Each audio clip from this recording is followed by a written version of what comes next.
not a big deal. So, I flew over here from Oslo today, and I hate flying. I have a fear of flying, and I have a few friends with the same problem. What they do, they drink alcohol on the plane to calm themselves down. But that doesn't really work for me, because when I drink alcohol, I get drunk, and I think life is fantastic. So what I do is, I drink fucking hard the night before a flight, and then I board that airplane feeling so hungover and shitty that I will gladly welcome death with open arms. And it works for me, it really does, you know? And I'm gonna fly tomorrow. Or so I keep telling myself. No, but it's weird. I flew over here a few years ago with, I think it was Ryanair. And I noticed that there was no row 13 on the plane. So I asked the stewardess, I said, why is it 12, 14? And she said, oh, that's just because the number 13 brings bad luck. And I said, really? Bad luck? We're on an airplane. If anything is a tribute to human ingenuity and science, it's got to be an airplane. But you feel a need to involve all this ancient, stupid superstition? Really? Which fucks with my head even worse, since I already have a fear of flying. You know, at least give the illusion that you know what you're doing when you build these fucking things. Okay? Just pretend the science behind the whole thing is enough.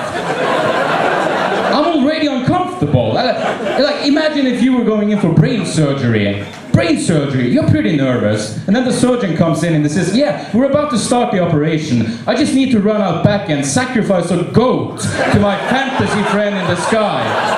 Then we'll get back to you. Jesus Christ. That's not the confidence I'm looking for. Jesus. But I've always been fascinated by stupidity, superstition, whether it's numerology or, religion.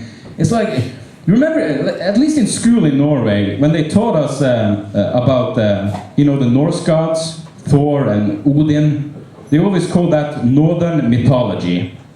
But when they taught us about God and Allah, they said, this is religion. What's the difference between Thor and Odin and God and Allah? Well, the difference is that a majority of people on this planet have realized that Thor and Odin don't exist.